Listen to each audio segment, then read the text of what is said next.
Hi friends, 8th സ്റ്റാൻഡേർഡിലെ social സയൻസിൻ്റെ second യൂണിറ്റായ towards the emergence of the national movement എന്നുള്ള പാഠഭാഗത്തിൻ്റെ ആദ്യ ക്ലാസ്സിലേക്ക് എല്ലാവർക്കും സ്വാഗതം. ഈ ക്ലാസ്സിൽ നമ്മൾ പ്രധാനമായിട്ടും ഇന്ന് ചർച്ച ചെയ്യാൻ പോകുന്നത് ഒരു സെമിനാർ പേപ്പറിനെ പറ്റിയിട്ടാണ്. നമ്മുടെ പുസ്തകത്തിലെ സെക്കൻഡ് യൂണിറ്റിലെ ഒരു സെമിനാർ പേപ്പർ തയ്യാറാക്കുന്നതിനെ പറ്റി പറയുന്നുണ്ട്. അത് factors that contributed to the growth of Indian nationalism എന്നുള്ള ഭാഗമാണ്. അത് നമ്മുടെ പേജ് നമ്പർ 33 തന്നിരിക്കുന്ന ഒരു ആക്ടിവിറ്റിയാണ്. ആ ആക്ടിവിറ്റി വരെയാണ് നമ്മൾ ഇന്ന് ക്ലാസ് എടുക്കുന്നത്. അപ്പോൾ ആ സെമിനാർ എങ്ങനെയാണ് കണ്ടക്ട് ചെയ്യേണ്ടത്, അല്ലെങ്കിൽ ആ സെമിനാർ പേപ്പർ എങ്ങനെയാണ് തയ്യാറാക്കേണ്ടത്, അതിനകത്ത് എന്തെല്ലാം കാര്യങ്ങളാണ് ഉൾപ്പെടുത്തേണ്ടത് എന്നുള്ള കാര്യം വരെയാണ് നമ്മൾ ഇന്ന് ഈ ക്ലാസ്സിൽ ചർച്ച ചെയ്യുന്നത്. ആദ്യമായിട്ട് നമുക്ക് ഈ യൂണിറ്റിൽ എന്താണ് പറഞ്ഞിരിക്കുന്നത് എന്ന് നോക്കാം. ഈ യൂണിറ്റിൻ്റെ പ്രധാനമായിട്ടും ഉൾപ്പെടുത്തിയിരിക്കുന്നത് ഇന്ത്യയിൽ ഭരിച്ച ബ്രിട്ടീഷുകാർ അവർ നമ്മുടെ രാജ്യത്ത് എങ്ങനെയാണ് ഭരണം നടത്തിയത്, നമ്മുടെ രാജ്യത്ത് ഏതെല്ലാം രീതിയിലുള്ള നയങ്ങളാണ് നടപ്പാക്കിയത്, അതിനോട് നമ്മുടെ ആളുകൾക്കുണ്ടായിരുന്ന എതിർപ്പുകൾ എങ്ങനെയാണ് ഒരു ദേശീയത, അതായത് നമ്മളെല്ലാവരും ഇന്ത്യക്കാരാണ് എന്നുള്ള ഒരു ബോധം നമ്മളിലേക്ക് ഉദിച്ചു വന്നത്, അതുപോലെ തന്നെ നമ്മുടെ സ്വാതന്ത്ര്യ സമര സേനാനികളും അല്ലെങ്കിൽ നമ്മുടെ സ്വാതന്ത്ര്യ സമരത്തിൽ നമ്മളെ നയിച്ച ആളുകളും ആരൊക്കെയാണ്, അവരുടെ പ്രധാനപ്പെട്ട സേവനങ്ങൾ എന്തൊക്കെയാണ്, ഏതെല്ലാം രീതിയിലാണ് അവർ മുഖത്തേക്ക് വന്നത്, അല്ലെങ്കിൽ ഏതെല്ലാം രീതിയിലാണ് അവർ സമരം നടത്തിയത് എന്നീ കാര്യങ്ങളാണ് ഇതിനകത്ത് ഉൾപ്പെടുത്തിയിരിക്കുന്നത്. ഈ യൂണിറ്റിൻ്റെ ആദ്യ ഭാഗത്ത് തന്നിരിക്കുന്നത് ഒരു നാടകമാണ്. ആ നാടകത്തിലെ ക്യാരക്ടേഴ്സിൻ്റെ ഡയലോഗുകൾ എന്തൊക്കെയാണ് എന്ന് നിങ്ങൾ വായിച്ചു നോക്കിക്കൊള്ളുക. അടുത്ത പേജിലേക്ക് വരാം. തൊട്ടടുത്ത പേജ് നമ്പർ 28. അപ്പോൾ നമ്മുടെ ഈ പുസ്തകത്തിൽ തന്നിരിക്കുന്ന നാടകത്തിൽ പറഞ്ഞിരിക്കുന്ന കാര്യങ്ങൾ നിങ്ങൾ വായിച്ചല്ലോ. അതിനകത്ത് പറഞ്ഞിരിക്കുന്ന കാര്യങ്ങൾ, അല്ലെങ്കിൽ ആ നാടകം എന്ന് പറയുന്നത് നീൽ ദർപ്പൺ എന്ന് പറയുന്ന ഒരു നാടകമാണ്. അതിൻ്റെ പേര് നമ്മൾ പഠിക്കണം. എന്താണ്? നീൽ ദർപ്പൺ എന്നാണ്. അപ്പോൾ അത് തയ്യാറാക്കിയിരിക്കുന്നത്, അതല്ലെങ്കിൽ എഴുതിയിരിക്കുന്നത് ദീനബന്ധു എന്ന് പറയുന്ന ഒരു ബംഗാളി സാഹിത്യകാരനാണ് എഴുതിയിരിക്കുന്നത്. അപ്പോൾ ഇതിൽ പറഞ്ഞിരിക്കുന്ന കാര്യങ്ങൾ എന്താണ്? ഇതിൽ പറഞ്ഞിരിക്കുന്നത് ഇൻഡിഗോ ഫാർമേഴ്സിൻ്റെ പ്രശ്നങ്ങളാണ്, അല്ലെങ്കിൽ ഇൻഡിഗോ പ്ലാന്റേഴ്സ് ആ കർഷകരോട് കാണിക്കുന്ന ചൂഷണത്തിൻ്റെയും അല്ലെങ്കിൽ അവരോട് കാണിക്കുന്ന തൊഴിൽ നിഷേധത്തിൻ്റെയൊക്കെ കഥയാണ് ഇതിനകത്ത് പറയുന്നത്. നമ്മൾ ഇന്ത്യക്കാർ ഒന്നിച്ചു നിൽക്കേണ്ടതിൻ്റെ ഒരു ആവശ്യകത ഇതിനകത്ത് പറയുന്നുണ്ട്. അപ്പോൾ ഈ സംഭാഷണത്തിൽ നിന്നും അല്ലെങ്കിൽ ഈ പറഞ്ഞിരിക്കുന്ന കോൺവെർസേഷനിൽ നിന്നും നമുക്ക് മനസ്സിലാകുന്ന എന്താണ്? ഇത് need to fight against foreign tyranny, അതായത് നമ്മുടെ വിദേശ ആധിപത്യം അല്ലെങ്കിൽ നമ്മുടെ ഇംഗ്ലീഷുകാർക്കെതിരായിട്ട് അല്ലെങ്കിൽ മറ്റ് വിദേശ ശക്തികൾക്കെതിരായിട്ട് നമ്മൾ പോരാടേണ്ട അല്ലെങ്കിൽ ഫൈറ്റ് ചെയ്യേണ്ടതിൻ്റെ ഒരു ആവശ്യകതയാണ് ഇതിനകത്ത് പറഞ്ഞിരിക്കുന്നത്. അതുപോലെ തന്നെ emancipation from the economic exploitation, അതായത് സാമ്പത്തികമായിട്ട് നമ്മളെ ചൂഷണം ചെയ്യുക, അതായത് ജോലി ചെയ്തിട്ട് ശമ്പളം തരാതിരിക്കുക, അല്ലെങ്കിൽ ചെയ്യുന്ന ജോലിക്കനുസരിച്ചുള്ള ശമ്പളം തരാതിരിക്കുക, ഇങ്ങനെയൊക്കെയുള്ള സാമ്പത്തികമായ ചൂഷണത്തിൽ നിന്നും എങ്ങനെ നമുക്ക് മോചനം നേടണം, അല്ലെങ്കിൽ അതിൽ നിന്ന് എങ്ങനെ രക്ഷപ്പെടാം എന്നീ കാര്യങ്ങളാണ് നമ്മൾ ഈ നാടകത്തിൽ പറയുന്നത്. അപ്പോൾ നമുക്കിവിടെ പഠിക്കേണ്ട ഒരു കാര്യം എന്ന് പറയുന്നത് ഈ നാടകത്തിൻ്റെ പേരാണ്. അതിൻ്റെ പേര് ഞാൻ മുമ്പേ പറഞ്ഞു, നീൽ ദർപ്പൺ എന്നാണ് ഈ നാടകത്തിൻ്റെ പേര്. ഇത് എഴുതിയിരിക്കുന്നത് ആരാണ്? ദീനബന്ധു എന്ന് പറയുന്ന ബംഗാളി സാഹിത്യകാരനാണ്. അപ്പോൾ നമുക്ക് ഒന്നാമത്തെ ചോദ്യം നോക്കാം. ഒന്നാമത്തെ ചോദ്യം, Nil Darpan written by dash, അതായത് നീൽ ദർപ്പൺ ആരാണ് എഴുതിയത്? അത് ദീനബന്ധു മിത്രയാണ്. അപ്പോൾ അതിൻ്റെ ആൻസർ ദീനബന്ധു മിത്ര. അപ്പോൾ നീൽ ദർപ്പൺ റിട്ടൺ ബൈ നീലബന്ധു മിത്ര. ബാക്കി നോക്കാം. നമുക്ക് ഈ സ്വാതന്ത്ര്യം ലഭിക്കുന്നതിന് മുമ്പ് ഒരുപാട് നാട്ടുരാജ്യങ്ങൾ നമുക്കുണ്ടായിരുന്നു. അപ്പോൾ ഈ നാട്ടുരാജ്യങ്ങളുടെ ജാതി, മതം, വേഷം, ഭാഷ, സംസ്കാരം എല്ലാം വ്യത്യസ്തമായിട്ടുള്ള രീതിയിലായിരുന്നു. അപ്പോൾ നമ്മുടെ 19ാം നൂറ്റാണ്ടിൻ്റെ അല്ലെങ്കിൽ 19th സെഞ്ച്വറിയുടെ ഒരു പകുതി വരെയൊക്കെ ഈ ഭിന്നതകൾക്കെല്ലാം ഉണ്ടായിരുന്നു. ഈ ഭിന്നതകളൊക്കെ ഇങ്ങനെ നിലനിൽക്കുന്നുണ്ട്. അപ്പോൾ ഈ 19th സെഞ്ച്വറിക്ക് അല്ലെങ്കിൽ 19ാം നൂറ്റാണ്ടിൻ്റെ പകുതിയോടുകൂടി നമുക്ക് ഇന്ത്യക്കാർക്കിടയിൽ ഒരു ഐക്യബോധം അല്ലെങ്കിൽ ഒരു യൂണിറ്റി ഉണ്ടായി. ആ യൂണിറ്റി നമ്മൾ ബ്രിട്ടീഷുകാർക്കെതിരായിട്ടുള്ള ഒരു മനോഭാവം കൊണ്ട് ഉണ്ടായി വന്നതാണ്. അല്ലെങ്കിൽ ബ്രിട്ടീഷുകാർ നമ്മളെങ്ങനെ ചൂഷണം ചെയ്യുന്നതിൻ്റെയും അല്ലെങ്കിൽ നമുക്ക് സാമ്പത്തികമായിട്ട് നമ്മളെ എക്സ്പ്ലോയിറ്റേഷൻ ചെയ്യുന്നതിൻ്റെ ഒക്കെ ആയിട്ടുള്ള ഒരു ഫലമായിട്ട് ഉണ്ടായി വന്നിട്ടുള്ള ഒരു ഐക്യബോധമാണ്. അതിനെയാണ് നമ്മൾ നാഷണലിസം എന്ന് പറയും. എന്താണ്? നാഷണലിസം. അപ്പോൾ നമുക്കവിടെ പഠിക്കേണ്ട നാഷണലിസമാണ്. അപ്പോൾ നാഷണലിസം എന്താണെന്ന് നോക്കാം. In the second half of the 19th century, a sense of unity emerged among Indians. അതായത് 19ാം നൂറ്റാണ്ടിൻ്റെ പകുതിക്ക് ശേഷം അല്ലെങ്കിൽ പകുതിയോടുകൂടി ഒരു സെൻസ് ഓഫ് യൂണിറ്റി അല്ലെങ്കിൽ ഒരു ഐക്യം, നമ്മളെല്ലാവരും ഒന്നാണ് എന്നൊരു തോന്നൽ എമർജ് ചെയ്തു വന്നു ഇന്ത്യക്കാർക്കിടയിൽ. A strong anti British feeling was the basis of the sense of unity of the Indian people. അതായത് a strong anti British feeling, അതായത് ശക്തമായിട്ടുള്ള ഒരു ബ്രിട്ടീഷുകാരോട് എതിരായിട്ടുള്ള ഒരു ഫീലിംഗ് ആണ് ഇതിൻ്റെ അടിത്തറ എന്ന് പറയുന്നത്. ബ്രിട്ടീഷുകാർക്കെതിരെ നമ്മൾ ഒരുമിച്ച് നിൽക്കണം എന്നൊരു തോന്നലാണ് ഈ നാഷണലിസം ഉണ്ടാവാൻ കാരണം. This sense of unity is called nationalism. ഇതിനെയാണ് നമ്മൾ എന്ത് പറയുന്നത്? നാഷണലിസം എന്ന് പറയുന്നത്. അപ്പോൾ നാഷണലിസം എന്താണെന്ന് നോക്കാം. In the second half of the 19th century, a sense of unity emerged among Indians. A strong anti-British feeling was the basis of the sense of unity of the Indian people. This sense of unity is called nationalism. അപ്പോൾ നമുക്ക് ഈ ആദ്യത്തെ ഭാഗത്ത് രണ്ട് കാര്യങ്ങളാണ് പറയുന്നത്. അപ്പോൾ നമ്മൾ എന്തൊക്കെയാണ് പറഞ്ഞത്? ഒന്നാമത്തേത് Nil Darpan written by dash, അതായത് നീൽ ദർപ്പൺ എഴുതിയത് ആരാണ്? അതാരാണ്? ദീനബന്ധു മിത്രയാണ്. രണ്ടാമത്തേത് എക്സ്പ്ലെയിൻ നാഷണലിസം എന്താണെന്ന് എക്സ്പ്ലെയിൻ ചെയ്യാൻ. And answer, in the second half of the 19th century a sense of unity emerged among Indians. A strong anti-British feeling was the basis of the sense of unity of the Indian people. This sense of unity is called nationalism. അപ്പോൾ രണ്ട് കാര്യങ്ങൾ മനസ്സിലായല്ലോ. നീൽ ദർപ്പൺ എഴുതിയതും നീൽ ദർപ്പൺ എഴുതിയതും നാഷണലിസവും. അപ്പോൾ ഒരു nationalism നമുക്ക് ഉണ്ടായി, അല്ലെങ്കിൽ ഒരു ദേശീയ ബോധം നമ്മളിൽ ഉണ്ടായിട്ടുണ്ട്. അപ്പോൾ ഈ നാഷണലിസം ഇനി വളർന്ന് സ്വാതന്ത്ര്യ സമര പ്രസ്ഥാനങ്ങളൊക്കെ ആയിട്ട് മാറുന്നതിന് ഉണ്ടായിട്ടുള്ള ചില ഫാക്ടേഴ്സ്, അല്ലെങ്കിൽ അതിൽ ചില ഘടകങ്ങൾ ഏതൊക്കെയാണെന്ന് നോക്കാം. അപ്പോൾ ഒരുപാട് ഘടകങ്ങളുണ്ട്, എങ്കിലും പ്രധാനപ്പെട്ട 5 ഘടകങ്ങളാണ് നമ്മളിവിടെ പറയുന്നത്. അപ്പോൾ നമുക്ക് നോക്കാം. Let us examine the circumstances that led to the strengthened Indian nationalism. അതായത് ഇന്ത്യൻ നാഷണലിസം സ്ട്രെങ്തൻ ആവാൻ, അതിൻ്റെ ശക്തി കൂടാനുണ്ടായ കാരണങ്ങൾ. ഒന്നാമത്തേതാണ് എക്കണോമിക് പോളിസി, അതായത് സാമ്പത്തികമായിട്ടുള്ള നയം. അതായത് ബ്രിട്ടീഷുകാർ നമ്മളോട് കാണിച്ചിട്ടുള്ള സാമ്പത്തിക നയങ്ങൾ ഈ ബ്രിട്ടീഷുകാർക്ക് എതിരായിട്ട് തന്നെ വന്നിട്ടുണ്ട്. അപ്പോൾ ആ എക്കണോമിക് പോളിസീസ് എന്തൊക്കെയാണെന്ന് നോക്കാം. അപ്പോൾ ബ്രിട്ടീഷുകാർ നമ്മുടെ ഇന്ത്യയിലുള്ള പല കൊച്ചു കൊച്ചു രാജ്യങ്ങളെയും അവർ പിടിച്ചെടുക്കുകയും അവിടെ പല സാമ്പത്തിക നയങ്ങളൊക്കെ നടപ്പാക്കിയിട്ടുണ്ടെന്ന് നമുക്ക് മുൻ ക്ലാസ്സുകളിലൊക്കെ അറിയാം. അപ്പോൾ ബ്രിട്ടീഷുകാർ അവരുടെ വ്യവസായങ്ങൾക്ക്, അവരുടെ ബ്രിട്ടനിൽ നടക്കുന്ന വ്യവസായങ്ങൾക്ക് ആവശ്യമായിട്ടുള്ള അസംസ്കൃത വസ്തുക്കൾ, അതായത് റോ മെറ്റീരിയൽസ്, അപ്പോൾ നമുക്കിപ്പം തുണി ഉണ്ടാക്കാനാണെങ്കിൽ കോട്ടൺ നമുക്ക് വേണം. അപ്പം കോട്ടൺ കൃഷി ചെയ്യുന്നത് എവിടെയാണ്? ഇന്ത്യയിൽ കോട്ടൺ കൃഷി ചെയ്യും. അവിടുത്തെ ഇന്ത്യക്കാരെ കൊണ്ട് ഇതിൻ്റെ കൃഷിയൊക്കെ ചെയ്യിച്ചിട്ട് ഈ റോ മെറ്റീരിയൽ, ഈ കോട്ടൺ ഇവർ എവിടേക്ക് കൊണ്ടുപോകും? ബ്രിട്ടനിലേക്ക് കൊണ്ടുപോകും. അവിടെ കൊണ്ടുപോയിട്ട് നല്ല വില കൂടിയ വസ്ത്രങ്ങളാക്കിയിട്ട് ആ വസ്ത്രങ്ങൾ തിരിച്ച് ഇന്ത്യയിൽ തന്നെ കൊണ്ടുവന്നിട്ട് കച്ചവടം ചെയ്യും. അപ്പോൾ നമ്മുടെയൊക്കെ റോ മെറ്റീരിയൽസ് ഇതുപോലെയുള്ള, ഒരു കാര്യം ഞാൻ മാത്രം തന്നേ ഉള്ളൂ, ഇതുപോലെയുള്ള റോ മെറ്റീരിയൽസ് കളക്ട് ചെയ്യുന്നതിന് വേണ്ടിയിട്ടുള്ള ഒരു കോളനിയായിട്ട് മാത്രമാണ് നമ്മൾ ബ്രിട്ടീഷുകാർ ഇന്ത്യ കണ്ടിട്ടുള്ളത്. അതുപോലെ അവരുടെ ഉൽപ്പന്നങ്ങൾ ഇവിടെ കൊണ്ടുവന്ന് വിറ്റഴിക്കാനുള്ള ഒരു മാർക്കറ്റ്, അതും എന്താണ് ബ്രിട്ടീഷുകാരുടെ ഒരു ലക്ഷ്യമാണ്. അപ്പോൾ അവർ എന്താണ്, 2 ലക്ഷ്യമാണ്. ഒന്ന്, ഇവിടെ നിന്ന് നമ്മുടെ ചൂഷണം ചെയ്ത് നമ്മളെ കൊണ്ട് ശമ്പളം തരാതെ അല്ലെങ്കിൽ കുറഞ്ഞ കൂലി തന്നിട്ട് കൃഷിയോ മറ്റ് കാര്യങ്ങളോ ചെയ്തുകൊണ്ട് അവർക്ക് വേണ്ടുന്ന റോ മെറ്റീരിയൽസ് ഇവിടെ നിന്ന് കളക്ട് ചെയ്യുക, അത് ബ്രിട്ടനിലേക്ക് കൊണ്ടുപോവുക, അവർ ഉൽപ്പന്നങ്ങളാക്കുക, ആ ഉൽപ്പന്നങ്ങൾ തിരിച്ച് ഇന്ത്യയിലേക്ക് കൊണ്ടുവന്നിട്ട് എന്ത് ചെയ്യുക? ഇവിടെ വിറ്റഴിക്കുക. അപ്പോൾ ഇങ്ങനെ സാമ്പത്തികമായിട്ട് നമ്മളെ എക്സ്പ്ലോയിറ്റേഷൻ ചെയ്യാൻ തുടങ്ങിയതോടുകൂടി ഇന്ത്യ സാമ്പത്തികമായിട്ട് തകരാൻ തുടങ്ങി. അതായത് ഇന്ത്യയിലെ ആളുകൾക്ക് ജോലി ചെയ്താൽ കൂലി കിട്ടാതെയോ ഭക്ഷണത്തിനുള്ള പൈസ ഇല്ലാതെയോ ഒക്കെ ആകാൻ തുടങ്ങി. ഇതൊക്കെ ആളുകൾക്കിടയിൽ ബ്രിട്ടീഷുകാരോട് വളരെയധികം വിരോധം തോന്നാൻ കാരണമായി. അങ്ങനെ എന്ത് ചെയ്ത് കൃഷിക്കാർ, ഈ കൈവേലക്കാർ, അതുപോലെ ചെറുകിട കച്ചവടക്കാർ, ഗോത്രക്കാർ, ഇങ്ങനെയെല്ലാം ബ്രിട്ടീഷുകാർക്കെതിരായിട്ട് തിരിയാനും അവർക്കെതിരായിട്ടുള്ള ഒരു സമരം നടത്തുന്നതിനും വേണ്ടിയിട്ടുള്ള ഒരു കാരണമായി. അങ്ങനെ ബ്രിട്ടീഷുകാർ ഇന്ത്യയെ സാമ്പത്തികമായിട്ട് ചൂഷണം ചെയ്യുകയാണെന്നും ഇന്ത്യയുടെ സമ്പത്ത് കൊള്ളയടിച്ചുകൊണ്ട് പോകുകയാണെന്നും ഒക്കെ പറഞ്ഞുകൊണ്ട് അതിനെതിരായിട്ട് സമരം നടത്തുകയും അതിനെപ്പറ്റി പഠനം നടത്തുകയൊക്കെ ചെയ്ത ആളുകളാണ് ദാദാഭായ് നവറോജി, CR ദത്ത്, മഹാദേവ് ഗോവിന്ദ റാനഡെ തുടങ്ങിയവർ. ഇവരൊക്കെയാണ് നമ്മുടെ ഈ നാഷണൽ മൂവ്മെൻറ്റ്സിൻ്റെ ആദ്യകാലത്തെ നേതാക്കന്മാർ. അപ്പോൾ ഇതാണ് ബ്രിട്ടീഷുകാരുടെ സാമ്പത്തിക നയം. അപ്പോൾ നമുക്കതിൻ്റെ ക്വസ്റ്റ്യനിലേക്ക് വരാം. അപ്പോൾ 3rd ക്വസ്റ്റ്യൻ ഇതാണ്: how did economic policies help in developing anti British feeling among Indians? എങ്ങനെയാണ് ഈ എക്കണോമിക് പോളിസീസ്, സാമ്പത്തിക നയങ്ങൾ ബ്രിട്ടീഷുകാർക്കെതിരായിട്ടുള്ള ഒരു ഫീലിങ്സ് ഉണ്ടാവാൻ, ഇന്ത്യക്കാർക്കിടയിൽ ബ്രിട്ടീഷുകാർക്കെതിരായിട്ടൊരു ഫീലിങ്സ് ഉണ്ടാവാനുള്ള ഒരു കാരണം എങ്ങനെയൊക്കെയാണെന്ന് നോക്കാം.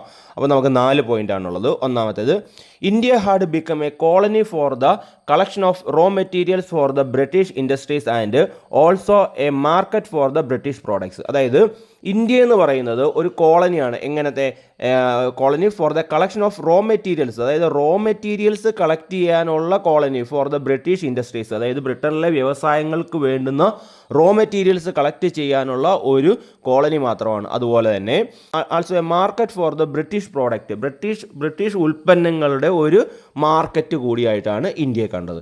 രണ്ടാമത് economic exploitation was the aim of the British, അതായത് സാമ്പത്തികമായിട്ട് നമ്മളെ ചൂഷണം ചെയ്യുക, സാമ്പത്തികമായി നമ്മളുടെ സമ്പത്ത് അവർ കൊണ്ടുപോവുക, അതാണ് അവരുടെ പ്രധാനപ്പെട്ട ഉദ്ദേശം. The policies adopted by them for this led to an unemployment and poverty in India. അതായത് ഇതിനു വേണ്ടിയിട്ടുണ്ടാക്കിയ നയങ്ങൾ എന്ന് പറയുന്നത് ഇന്ത്യയിലെ അൺഎംപ്ലോയ്മെൻറ്റും തൊഴിലില്ലായ്മയ്ക്കും പോവർട്ടിക്കും ദാരിദ്ര്യത്തിനും ഒക്കെ കാരണമായിട്ടുണ്ട്. അടുത്ത point, as A result various categories like farmers, artisans, small traders and tribal communities started fighting against the British. As A result, ഇതിൻ്റെ ഫലമായിട്ട് എന്ത് സംഭവിച്ചു? വേരിയസ് കാറ്റഗറീസ് ലൈസ്, പല കാറ്റഗറിയിൽപ്പെട്ട ആളുകൾ ആരൊക്കെയാണ്? ഫാർമേഴ്സ്, കൃഷിക്കാർ, ആർട്ടിസൻസ് അതായത് കൈവേലക്കാർ, അതുപോലെ തന്നെ സ്മോൾ ട്രേഡേഴ്സ് ചെറുകിട കച്ചവടക്കാർ, ട്രൈബൽ കമ്മ്യൂണിറ്റീസ് ഗോത്രവർഗ്ഗക്കാർ, അവരെല്ലാം എന്ത് ചെയ്ത്? Started fighting against the British, ബ്രിട്ടീഷുകാർക്കെതിരായിട്ട് യുദ്ധം ചെയ്യാനായിട്ട് അല്ലെങ്കിൽ ഫൈറ്റ് ചെയ്യാനായിട്ട് തീരുമാനിച്ചു. Dadabhai Naoroji, CR Dutt and Mahadev Govind Ranade carried out detailed studies about economic exploitation by the British. അതായത് ദാദാഭായ് നവറോജിയും CR ദത്തും അതുപോലെ തന്നെ മഹാദേവ് ഗോവിന്ദ് റാനഡെയും ഒക്കെ എന്ത് ചെയ്തു? ഇതിനെപ്പറ്റി, അതായത് നമ്മുടെ സാമ്പത്തികമായി നമ്മളെ ചൂഷണം ചെയ്യുന്നതിനെ പറ്റിയിട്ടൊക്കെ എന്ത് ചെയ്തു? ഡീറ്റെയിൽഡ് ആയിട്ടുള്ള സ്റ്റഡി നടത്തി. They where the early leaders of the Indian national movement. ഇവരാണ് നമ്മുടെ ഇന്ത്യൻ നാഷണൽ മൂവ്മെൻറ്റിൻ്റെ ആദ്യകാല നേതാക്കന്മാർ. അപ്പോൾ ഇതാണ് നമുക്ക് എക്കണോമിക് പോളിസിയെ പറ്റി നമുക്ക് പറയാനുള്ളത്. അപ്പോൾ നമുക്ക് ചോദ്യം ഒന്നുകൂടെ നോക്കാം. How did economic policies help in developing anti British feeling among Indians? Answer ഇതൊക്കെയാണ്. India had become a colony for the collection of raw materials for the British industries and also a market for the British products. Economic exploitation was the aim of the British. The policies adopted by them for this led to unemployment and poverty in India. As a result, various categories like farmers, artisans, small traders and tribal communities started fighting against the British. Dadabhai Navroji, CR Dutt and Mahadev Govind Ranade carried out detailed studies about the economic exploitation by the British. They were the early leaders of the Indian national movement. അപ്പോൾ ഇതാണ് economic പോളിസിയെ പറ്റി നമുക്ക് പറയാനുള്ളത്. അപ്പോൾ നമുക്ക് ഈ economic പോളിസിയിലെ ഒരു ചോദ്യം കൂടെ നോക്കാം. Fourth question, name the early leaders of the Indian national movement who carried out detailed studies about economic exploitation by the British. അതായത് ഇന്ത്യക്കാരായിട്ടുള്ള പഴയ, അതായത് ഇന്ത്യൻ ലീഡേഴ്സ്, നാഷണൽ മൂവ്മെൻറ്റിൻ്റെ പഴയ ലീഡേഴ്സ്, അതായത് നേരത്തെയുള്ള ആദ്യകാല ലീഡേഴ്സ് ആരൊക്കെയാണ്? അവരെന്ത് ചെയ്തു? Who carried out the detailed studies about the economic exploitation by the British. ബ്രിട്ടീഷുകാർ നടത്തുന്ന എക്കണോമിക് എക്സ്പ്ലോയിറ്റേഷൻ, സാമ്പത്തികമായിട്ടുള്ള ചൂഷണങ്ങളെ പറ്റിയൊക്കെ പഠിച്ചിട്ടുള്ള പഴയകാല നേതാക്കന്മാർ ആരൊക്കെയാണ്? Answer Dadabhai Naoroji, CR Dutt and Mahadev Govind Ranade. അടുത്തായിട്ട് നമുക്ക് നമ്മുടെ പേജിൻ്റെ സൈഡിൽ ഒരു എക്സ്റ്റൻഡഡ് റീഡിങ് വന്നിരിക്കുന്നു. The grand old man of India എന്ന് പറയും. അതായത് ദാദാഭായ് നവറോജിയാണ് അങ്ങനെ അറിയപ്പെടുന്നത്. നമുക്ക് നോക്കാം. Poverty and unBritish rule in India is a book by Dadabhai Naoroji who is known as the grand old man of India. അതായത് the grand old man of India എന്നറിയപ്പെടുന്ന ദാദാഭായ് നവറോജിയുടെ ഒരു ബുക്കാണ് poverty and unBritish rule in India എന്ന് പറയുന്നത്. In this book, he presented his observation that British were draining away the wealth of India, drain theory. Thus, in economic consequence of British rule become a subject of discussion. അതായത് നമ്മുടെ ബ്രിട്ടീഷുകാർ നമ്മളുടെ സമ്പത്ത് ഇവിടെ നിന്ന് കൊള്ളയടിച്ചുകൊണ്ട് പോകുകയാണ് എന്നൊരു തിയറി അദ്ദേഹം നമ്മുടെ ഈ പറയുന്ന ബുക്കിനകത്ത്, poverty and unBritish rule in India എന്ന് പറയുന്ന ബുക്കിനകത്ത് രേഖപ്പെടുത്തിയിട്ടുണ്ട്. അതിനെയാണ് നമ്മൾ ഡ്രെയിൻ തിയറി എന്ന് പറയും. അതായത് ഇന്ത്യയുടെ സമ്പത്ത് പല രീതിയിലാണ്, അതായത് ഗിഫ്റ്റായിട്ട് അല്ലെങ്കിൽ ശമ്പളമായിട്ട്, അതുപോലെ തന്നെ ഇതുപോലെ ശമ്പളം തരാതെ നമ്മളെ കൊണ്ട് ജോലി ചെയ്യിപ്പിച്ച് റോ മെറ്റീരിയൽസ് ആയിട്ട് ഒക്കെ നമ്മുടെ സമ്പത്തിനെ അവരിവിടെ നിന്ന് കൊള്ളയടിച്ചുകൊണ്ട് പോകുന്നുണ്ട്. അതിനെയാണ് ഡ്രെയിൻ തിയറി എന്ന് പറയുന്നത്. ഈ തിയറി മുന്നോട്ട് വെച്ച ആളാണ് ദാദാഭായ് നവറോജി. ഇത് എന്താണ് ഈ നമ്മുടെ ഇന്ത്യക്കാർക്കിടയിൽ ഇങ്ങനെ ഒരു ചർച്ച ഉണ്ടാവാനൊക്കെ ഉള്ള ഒരു കാരണമായിട്ട് മാറിയിട്ടുണ്ട്. അങ്ങനെ ഇന്ത്യയുടെ ദ ഗ്രാൻഡ് ഓൾഡ് മാൻ എന്നറിയപ്പെടുന്നത് ദാദാഭായ് നവറോജിയാണ്. അപ്പോൾ ഒന്നാമത്തെ എക്കണോമിക് പോളിസിയെ പറ്റി നമ്മൾ പറഞ്ഞു കഴിഞ്ഞു. അടുത്തത് രണ്ടാമത്തെ വെസ്റ്റേൺ എഡ്യൂക്കേഷനാണ്. വെസ്റ്റേൺ എഡ്യൂക്കേഷൻ എന്ന് പറയുന്നത് പാശ്ചാത്യ വിദ്യാഭ്യാസം എന്ന് പറയും. അതായത് ഈ വെസ്റ്റേൺ എഡ്യൂക്കേഷൻ അവർ ഇന്ത്യയിലേക്ക് കൊണ്ടുവന്നത് എന്തിനു വേണ്ടിയിട്ടാണ്? നമ്മളെ വെസ്റ്റേൺ എഡ്യൂക്കേഷൻ തന്ന് വളരെ നല്ല ആളുകളാക്കി മാറ്റുക എന്നുള്ള ഉദ്ദേശമൊന്നുമല്ല. അവരിങ്ങനെ വെസ്റ്റേൺ എഡ്യൂക്കേഷൻ തന്നു കഴിയുമ്പോൾ ബ്രിട്ടീഷുകാർക്ക് എന്ത് ചെയ്യണം, അവരോട് കൂറുള്ള അല്ലെങ്കിൽ അവരുടെ സംസ്കാരങ്ങൾ ഇഷ്ടപ്പെടുന്ന അവരോട് കൂറുള്ള ഒരു ഇന്ത്യക്കാരെ ഉണ്ടാക്കുക. അതായിരുന്നു അവരുടെ ലക്ഷ്യം. അതുപോലെ തന്നെ അവരുടെ ജോലികൾ ചെയ്യുന്നതിന് വേണ്ടി ഇന്ത്യക്കാരെ പ്രാപ്തരാക്കുക. ഈ ഒരു ലക്ഷ്യത്തോട് കൂടിയിട്ടാണ് അവർ വെസ്റ്റേൺ എഡ്യൂക്കേഷൻ ഇന്ത്യയിലേക്ക് കൊണ്ടുവരുന്നത്. പക്ഷേ ഈ ഇംഗ്ലീഷുകാരുടെ ഈ വെസ്റ്റേൺ എഡ്യൂക്കേഷൻ ലഭിച്ചതോട് കൂടിയിട്ട് അങ്ങനെ കിട്ടിയ ഇന്ത്യക്കാർക്ക് എന്ത് തോന്നി? അവർക്ക് ഈ ജനാധിപത്യത്തെ പറ്റിയും സ്വാതന്ത്ര്യത്തെ പറ്റിയും ശാസ്ത്രബോധത്തെ പറ്റിയും പൗരാവകാശത്തെ പറ്റിയൊക്കെ ഉള്ള ഒരു ബോധമുള്ളവരായിട്ട് മാറി. അത് ബ്രിട്ടീഷുകാർക്ക് എതിരായിട്ട് വരികയും ചെയ്തു. അതുപോലെ തന്നെ ഈ വെസ്റ്റേൺ എഡ്യൂക്കേഷൻ കൊണ്ടുവന്നതോടുകൂടി പുതിയ ആശയങ്ങളൊക്കെ പരിചയപ്പെട്ടു. അപ്പോൾ തങ്ങളുടെ രാജ്യം ഈ ബ്രിട്ടൻ്റെ കീഴിലാണെന്ന്, അല്ലെങ്കിൽ ബ്രിട്ടനാണ് നമ്മളെ ഭരിക്കുന്നതെന്നും ഒക്കെയുള്ള ഒരു ബോധം അവർക്കുണ്ടായി. അതിൻ്റെ ഫലമായിട്ട് എന്താണ്, നമുക്ക് സ്വാതന്ത്ര്യം വേണമെന്നും മറ്റ് ആളുകളെ കൂടെ സംഘടിപ്പിക്കണമെന്നും ഒക്കെ ഉള്ള ഒരു ധാരണയുണ്ടായി. അതുപോലെ തന്നെ ഇന്ത്യയെ സംബന്ധിച്ചിടത്തോളം പല സ്റ്റേറ്റുകളിലും പല ഭാഷകളാണ്, പല സ്ഥലങ്ങളിലും പല ഭാഷകളാണ്. അപ്പോൾ ഈ ഭാഷയുടെ ഒരു അതിർവരമ്പ് ലംഘിക്കാൻ ഈ ഇംഗ്ലീഷിന് സാധിച്ചു. അതായത് ഇപ്പോൾ നമുക്ക് ഉദാഹരണമായിട്ട് തന്നെ പറഞ്ഞാൽ യു പിയിലൊക്കെ ഉള്ള ആളുകൾ, ഉത്തർപ്രദേശിലുള്ള ആളുകൾ സംസാരിക്കുന്ന ഭാഷയല്ല ഗുജറാത്തിലേക്ക് വരുമ്പോൾ സംസാരിക്കുന്നത്, ആ ഭാഷയല്ല നമുക്ക് കേരളത്തിലേക്ക് വരുമ്പോൾ സംസാരിക്കുന്നത്. അങ്ങനെ ഓരോ സ്ഥലങ്ങളിലെയും ഭാഷ വ്യത്യസ്തമാണ്. അപ്പോൾ ഈ ആളുകൾ തമ്മിൽ പരസ്പരം, അല്ലെങ്കിൽ ഇവിടെയുള്ള ആളുകളുടെ ആശയങ്ങൾ തമ്മിൽ പരസ്പരം കൈമാറാനുള്ള ഒരു ഏക ഭാഷ എന്ന് പറയുന്നത് ഇംഗ്ലീഷാണ്. അപ്പോൾ എല്ലാ ആളുകൾക്കും, അവിടെയുള്ള ആളുകൾക്കെല്ലാം ഇംഗ്ലീഷ് അറിയാവുന്നതുകൊണ്ട് പരസ്പരം അങ്ങോട്ടും ഇങ്ങോട്ടും സംസാരിക്കാനുള്ള ഒരു അവസരം കിട്ടി.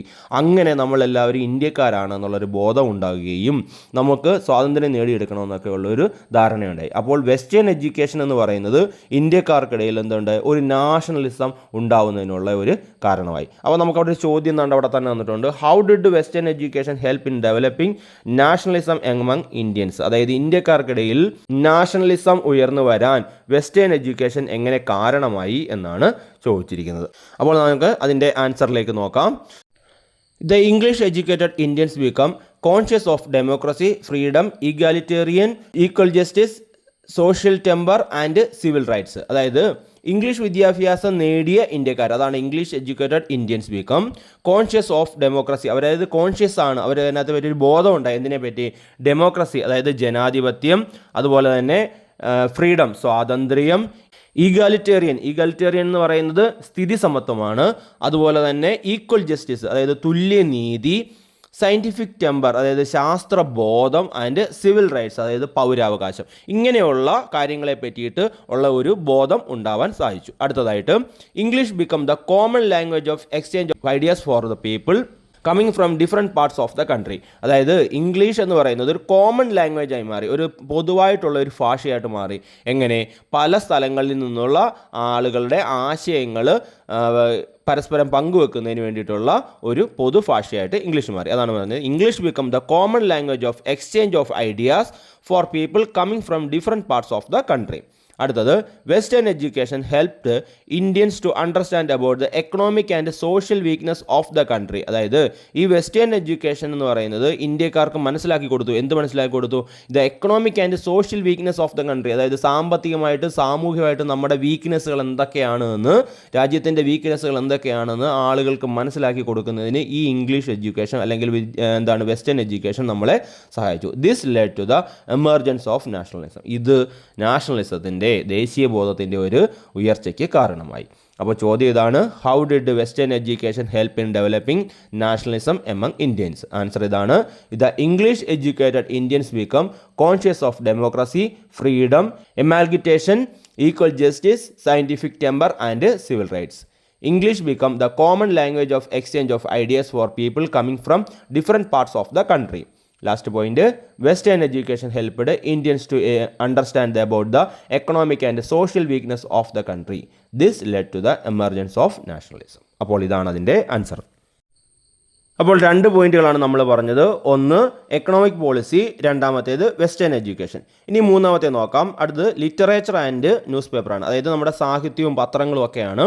അപ്പോൾ നമ്മുടെ ഇന്ത്യയിലെ ദേശീയ പ്രസ്ഥാനത്തിന് ഈ സാഹിത്യകൃതികളും പത്രങ്ങളും ഒക്കെ നല്ല പ്രധാനപ്പെട്ട പങ്ക് വഹിച്ചിട്ടുണ്ട്. അതായത് നമ്മുടെ ബ്രിട്ടീഷുകാർക്കെതിരായിട്ടുള്ള പ്രതിഷേധം പല വിധത്തിലുള്ള സാഹിത്യ രൂപങ്ങളായിട്ട്, നാടകമായിട്ട്, നമ്മളിപ്പോൾ അത് തന്നെ കണ്ടു, ഒരു നാടകം ബ്രിട്ടീഷുകാർക്കെതിരായിട്ടുള്ള ഒരു കാര്യമാണ്. അപ്പോൾ അതുപോലെയുള്ള നാടകങ്ങളായിട്ടും അതുപോലെ കഥകളായിട്ടും കവിതകളൊക്കെ ആയിട്ടും പല രീതിയിലുള്ള സാഹിത്യങ്ങളായിട്ട് ബ്രിട്ടീഷുകാർക്കെതിരായിട്ട് ഉള്ള കാര്യങ്ങൾ വരാൻ തുടങ്ങി. അങ്ങനെ അതിലെ പ്രധാനപ്പെട്ട എഴുത്തുകാരെന്ന് പറയുന്നത് മുമ്പ് നമ്മൾ പറഞ്ഞ ദീനബന്ധു മിത്ര, അതുപോലെ തന്നെ ബങ്കിം ചന്ദ്ര ചാറ്റർജി, രവീന്ദ്രനാഥ ടാഗോർ, വള്ളത്തോൾ നാരായണ മേനോൻ, സുബ്രഹ്മണ്യ ഭാരതി, ഇവരൊക്കെ ഇതിനുള്ള പ്രധാനപ്പെട്ട പങ്കുവഹിച്ച ആളുകളാണ്. അതുപോലെ തന്നെയാണ് ന്യൂസ് പേപ്പറുകൾ, അതായത് ഇംഗ്ലീഷിലും നമ്മുടെ പ്രാദേശിക ഭാഷകളിലും ഒക്കെ ആയിട്ട് ധാരാളം ന്യൂസ് പേപ്പറുകൾ അന്ന് ഇന്ത്യയിൽ ഇറങ്ങുന്നുണ്ടായിരുന്നു. ഇങ്ങനെയുള്ള പത്രങ്ങൾക്കൊക്കെ നമ്മളൊക്കെ തുടക്കം കുറിച്ച അല്ലെങ്കിൽ ഒരു പ്രധാനപ്പെട്ട ഒരു സാമൂഹ്യ പരിഷ്കർത്താവാണ് രാജാറാം മോഹൻ റോയ് എന്ന് പറയുന്നത്. അദ്ദേഹം ആരംഭിച്ച 2 പത്രങ്ങളാണ് ബംഗാളി ഭാഷയിലെ സംവാദ് കൗമുദിയും അതുപോലെ തന്നെ പേർഷ്യൻ ഭാഷയിലെ മിറാദ് ഉൾ അക്ബറും. അങ്ങനെ 2 പത്രങ്ങൾ അദ്ദേഹം ഇറക്കിയിട്ടുണ്ട്. അപ്പോൾ ഈ പത്രങ്ങളിലൊക്കെ ബ്രിട്ടീഷുകാരെ പറ്റിയിട്ടും അവരുടെ ചൂഷണങ്ങളെ പറ്റിയൊക്കെ ആയിട്ടുള്ള ഒരു വിവരണങ്ങൾ വരികയും വാർത്തകൾ വരികയൊക്കെ ചെയ്തപ്പോഴത്തേക്ക് ബ്രിട്ടീഷുകാർക്കെതിരായിട്ടുള്ള ഒരു ആറ്റിറ്റ്യൂഡ് അല്ലെങ്കിൽ അങ്ങനെ ഒരു ഫീലിങ്സ് നമ്മുടെ ഇന്ത്യക്കാർക്കിടയിൽ ഉണ്ടാവാൻ തുടങ്ങി.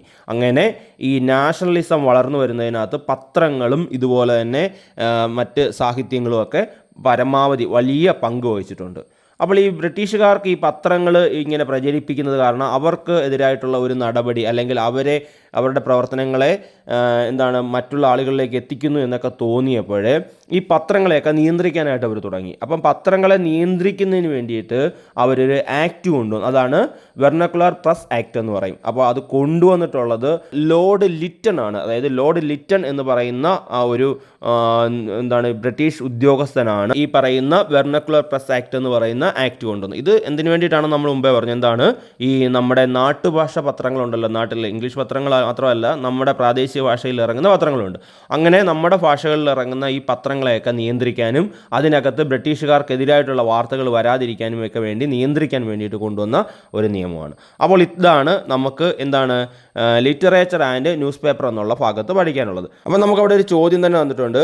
Prepare a short description on the role of press in developing nationalism. അതായത് നാഷണലിസം ഡെവലപ്പ് ചെയ്യുന്നതിന് പ്രസ്സിൻ്റെ റോൾ എന്താണ്? അപ്പോൾ പ്രസ്സിൻ്റെ റോൾ എന്താണെന്ന് ചോദിച്ചാൽ നമുക്ക് ഈ 2 കാര്യങ്ങളാണ് ചേർത്ത് പറയേണ്ടത്. ഏതൊക്കെ? ലിറ്ററേച്ചറും ന്യൂസ് പേപ്പർ. അപ്പോൾ നമുക്ക് അതിൻ്റെ ആൻസർ നോക്കാം.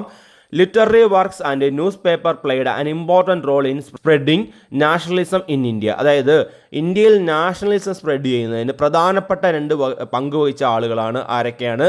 ലിറ്റററി വർക്ക്സും ന്യൂസ് പേപ്പറും. ഇനി ലിറ്റററി വർക്ക്സ് നോക്കാം. The protest against the British had reflected in literature. അതായത് ബ്രിട്ടീഷുകാർക്കെതിരായിട്ടുള്ള പ്രൊട്ടസ്റ്റ്, ചെറുത്തുനിൽപ്പുകൾ നമ്മുടെ ലിറ്ററേച്ചറിൽ, നമ്മുടെ സാഹിത്യത്തിലും വന്നിട്ടുണ്ട്. The sufferings, neglect and exploitation faced by the people in different parts of the country become the theme in literary works. അതായത് നമ്മുടെ സഫറിങ്സ്, അതായത് നമ്മുടെ കഷ്ടപ്പാടുകൾ, അതുപോലെ നെഗ്ലക്റ്റ്, നമ്മുടെ അവഗണനകൾ, എക്സ്പ്ലോയിറ്റേഷൻസ്, ചൂഷണങ്ങളൊക്കെ, നമ്മൾ നേരിട്ട ചൂഷണങ്ങളൊക്കെ ഇങ്ങനെയുള്ള ലിറ്റററി വർക്ക്സിൽ, അതായത് സാഹിത്യകൃതികളിലൊക്കെ അവരുടെ തീമായിട്ട് വന്നു, അവരുടെ വിഷയമായിട്ട് വന്നു. Many newspapers in English and regional language came into existence at that time. അതായത് ഒരുപാട് ഇംഗ്ലീഷ് പത്രങ്ങളും പ്രാദേശിക പത്രങ്ങളും ഒക്കെ ആ കാലത്ത് ഉണ്ടായിരുന്നു. The newspapers were able to respond and criticize the British policies and patronize a critical mindset against exploitation. അതായത് ഈ ന്യൂസ് പേപ്പറുകൾ എന്ത് ചെയ്തു? ബ്രിട്ടീഷുകാർക്കെതിരായിട്ടുള്ള ഒരു ക്രിറ്റിസിസം, അതായത് അവർക്കെതിരായിട്ടുള്ള ഒരു വിമർശനം അഴിച്ചുവിടുകയും അല്ലെങ്കിൽ വിമർശനങ്ങൾ അതിനകത്ത് ഉൾക്കൊള്ളിക്കുകയും അത് നമ്മളുടെ മനസ്സിൽ ബ്രിട്ടീഷുകാർക്കെതിരായിട്ടുള്ള ഒരു മൈൻഡ് സെറ്റ് ഉണ്ടാക്കി നമ്മുടെ ചിന്തകൾ ആ രീതിയിലാക്കാനും കാരണമായി. The British saw the newspaper as a weapon of propaganda against them and took measures to control them. അതായത് ഈ ബ്രിട്ടീഷുകാർ ഇതിനെ എന്തായിട്ട് കണ്ടത്? ഈ ന്യൂസ് പേപ്പർ എന്ന് പറയുന്നത് ഒരു വെപ്പണായിട്ട്, ഒരു ആയുധമായിട്ട് കണ്ടു. പ്രൊപ്പഗണ്ട അഗൈൻസ്റ്റ് ദം, അവർക്കെതിരായിട്ടുള്ള ഒരു പ്രചരണത്തിനുള്ള ഒരു ആയുധമായിട്ടാണ് അവരെ കണ്ടത്. അതുകൊണ്ട് അതിനെ കൺട്രോൾ ചെയ്യാനായിട്ട് അവർ തീരുമാനിച്ചു. Important among them this is the vernacular press act enacted by Lord Lytton. അതായത് ഇതിനകത്ത് ഈ പത്രങ്ങളെ കൺട്രോൾ ചെയ്യുന്നതിനകത്ത് ഒരു പ്രധാനപ്പെട്ട നിയമം എന്ന് പറയുന്നത് വെർണക്കുലർ ആക്ട് ആണ്. Indian people stood united against such laws. അതായത് ഇന്ത്യക്കാർ എന്ത് ചെയ്തു, ഇങ്ങനെയുള്ള നിയമങ്ങൾക്ക് എതിരായിട്ട് നിലകൊള്ളുകയും ചെയ്തു. അതാണ് ഈ മുമ്പ് നമ്മൾ പറഞ്ഞ ലിറ്ററേച്ചർ ആൻഡ് ന്യൂസ് പേപ്പർ എന്ന് പറയുന്ന ഭാഗത്ത് നിന്ന് നമുക്ക് എഴുതാനുള്ളത്. അപ്പോൾ നമുക്ക് അതിൻ്റെ ആൻസർ ഒന്നുകൂടെ നോക്കാം. ചോദ്യം ഇങ്ങനെയാണ്. ആറാമത്തേത്, prepare a short note on the role of press in developing nationalism. Nationalism develop ചെയ്യുന്നതിന് നമ്മുടെ പ്രസ്സിൻ്റെ റോള് എന്താണ് എന്നാണ് ചോദിച്ചിരിക്കുന്നത്. അപ്പോൾ literary works and news paper played an important role in the spreading nationalism in India. Literary വർക്ക്സും ന്യൂസ് പേപ്പറും പ്രധാനപ്പെട്ട ഒരു പങ്ക് വഹിച്ചിട്ടുണ്ട്. ആദ്യത്തെ ലിറ്റററി വർക്ക്സ് നോക്കാം.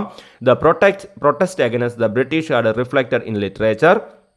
The suffering, neglect and exploitation faced by the people in different parts of the country become themes in literary works. അതുപോലെ ലിറ്റററി വർക്സിനകത്ത് നമ്മുടെ സഫറിങ്സുകളും ബുദ്ധിമുട്ടുകളും നമ്മളുടെ നെഗ്ലക്ട്സുകളും അതുപോലെ തന്നെ എക്സ്പ്ലോയിറ്റേഷൻ ചൂഷണങ്ങളും ഒക്കെ വിഷയങ്ങളായിട്ട് വന്നു. അതുപോലെ തന്നെ many newspapers in English and regional languages came to existence at that time.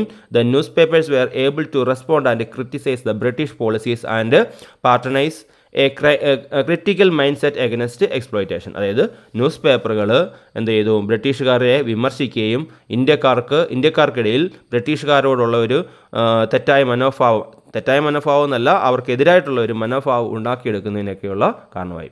The British saw the newspaper as a weapon of propaganda against them and took measures to control them. അതായത് ബ്രിട്ടീഷുകാർ news പേപ്പറിനെ അവർക്കെതിരായിട്ടുള്ള ഒരു propaganda ടൂളായിട്ടാണ് കണ്ടത്. അതുകൊണ്ട് അതിനെ control ചെയ്യാൻ തീരുമാനിച്ചു. Important among these, ഇതിനകത്ത് പ്രധാനപ്പെട്ടതെന്ന് പറയുന്നത് is the vernacular press act. അതായത് വെർണക്കുലർ പ്രസ് ആക്ട് എന്നാണ് ഇതിനകത്തെ, അതായത് നാട്ടുഭാഷാ പത്ര നിയമം എന്ന് പറയും. അതാണ് ഇതിനകത്ത് ഏറ്റവും പ്രധാനപ്പെട്ട ഒരു നിയമം എന്ന് പറയുന്നത്. Enacted by Lord Lytton. അതായത് ലോർഡ് ലിറ്റൺ കൊണ്ടുവന്ന ഈ നിയമം Indian people stood united against such laws. അതായത് ഇന്ത്യക്കാർ ഇങ്ങനെയുള്ള നിയമങ്ങൾക്ക് എതിരായിട്ട് നിലകൊള്ളുകയും ചെയ്തു. അപ്പോൾ ഇതാണ് ലിറ്ററേച്ചർ ആൻഡ് ന്യൂസ് പേപ്പർ എന്ന് പറയുന്ന ഭാഗത്ത് പഠിക്കാനുള്ളത്. ഇതിനകത്ത് കുറച്ച് കാര്യങ്ങളൂടെ പറയാനുണ്ട്, അത് നമുക്ക് പറയാം. ഒരു ഏഴാമതായിട്ടൊരു ചോദ്യം നോക്കാം. Name the newspapers Rajaram Mohan Roy started. അതായത് രാജാറാം മോഹൻ റോയ് സ്റ്റാർട്ട് ചെയ്ത ന്യൂസ് പേപ്പറുകൾ ഏതൊക്കെയാണ്? രണ്ടാണുള്ളത്. Sambad Kaumudi in Bengali and Mirat ul Akbar in Persian.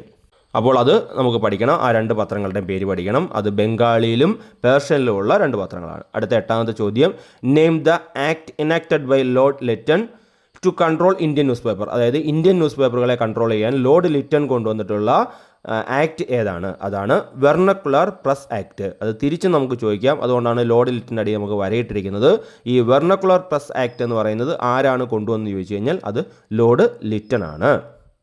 അടുത്തൊരു ചോദ്യം, അത് നമ്മുടെ പുസ്തകത്തിലുള്ളതാണ്. List the major national literary figures which played a decisive role in the development of modern ideas and nationalism. അതായത് പുതിയ ആശയങ്ങളും നാഷണലിസവും ദേശീയതയൊക്കെ കൊണ്ടുവരുന്നതിന് വേണ്ടിയിട്ട് പ്രധാനപ്പെട്ട പങ്ക് വഹിച്ചിട്ടുള്ള മേജർ നാഷണൽ ലിറ്റററി ഫിഗേഴ്സ്, അതായത് പ്രധാനപ്പെട്ട ദേശീയ സാഹിത്യകാരന്മാർ ഏതൊക്കെയാണ് എന്നാണ് ചോദിച്ചിരിക്കുന്നത്. അപ്പോൾ നമുക്കൊരു ലിസ്റ്റ് ഉണ്ട്. ആ ലിസ്റ്റ് നമ്മൾ കൃത്യമായിട്ടും പഠിക്കണം. ഇവരുടെ പേരും ഭാഷയാണ് നമ്മൾ പഠിക്കേണ്ടത്. അപ്പോൾ ഒന്നാമത്തെ നോക്കാം, മേജർ നാഷണൽ ലിറ്റററി ഫിഗേഴ്സ്, അവരുടെ ലാംഗ്വേജസ്. അപ്പോൾ നോക്കാം. ആദ്യത്തേത് ബങ്കിം ചന്ദ്ര ചാറ്റർജി, രവീന്ദ്രനാഥ ടാഗോർ. അവരുടെ ലാംഗ്വേജ് എന്ന് പറയുന്നത് ബംഗാളിയാണ്. അടുത്തത് ലക്ഷ്മിനാഥ് ബെസ് ബറുവ, അത് ആസാമീസ് ആണ്. അടുത്തത് വിഷ്ണു ശാസ്ത്രി ചിപ്ലെങ്കർ എന്ന് പറയുന്നത് മറാത്തി ഭാഷയിലാണ്, ലാംഗ്വേജിലാണ്. അടുത്തത് സുബ്രഹ്മണ്യ ഭാരതി, തമിഴ്. ഭാരതേന്ദു ഹരിശ്ചന്ദ്ര പ്രേംചന്ദ്, അത് ഹിന്ദിയാണ്. അടുത്തത് അൽതാഫ് ഹുസൈൻ ഹാലി, ഉറുദു. വള്ളത്തോൾ നാരായണ മേനോൻ, മലയാളം. അപ്പോൾ ഇത് നമ്മൾ കൃത്യമായിട്ട് പഠിക്കണം. ഈ പേരും ലാംഗ്വേജും നമ്മൾ കൃത്യമായിട്ട് അറിയണം.